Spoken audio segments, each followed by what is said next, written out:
Depois de tanto tempo à noite acordado, percebi pela janela o céu estava claro.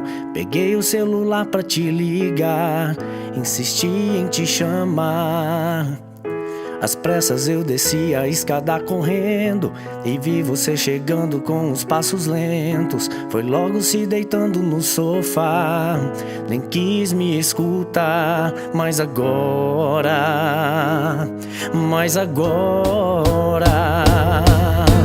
quero saber se você me traiu ou foi só uma coisa à toa. Eu admito, exagerei, foi uma briga boba, mas te imploro, não esconda a verdade e nem tente me enganar. Quero saber se na noite passada saiu só com sua amiga, ou chegou tarde em casa e nem sequer me deu a mínima satisfação. Mesmo assim tem meu perdão, mesmo assim tem meu perdão.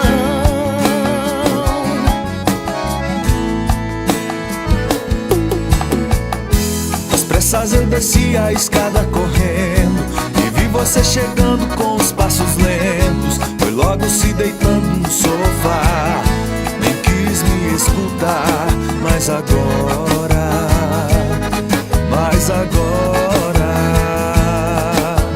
quero saber se você me traiu ou foi só uma coisa à toa. Eu admito, exagerei, foi uma briga boba, mas te imploro, não esconda a verdade e nem tente me enganar.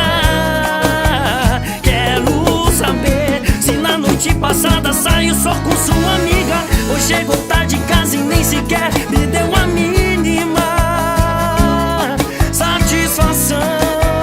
Quero saber se você me traiu ou foi só uma coisa à toa. Eu admito, exagerei, foi uma briga boba, mas te imploro, não esconda a verdade e nem tente me enganar. Quero saber se na noite passada saiu só com sua amiga, ou chegou tarde em casa e nem sequer me deu a mínima satisfação. Mesmo assim tem meu perdão. Quero saber se você me traiu ou foi só uma coisa à toa. Eu admito, exagerei, foi uma briga boba, mas te imploro, não esconda a verdade e nem tente me enganar. Quero saber se na noite passada saiu só com sua amiga, ou chegou tarde em casa e nem sequer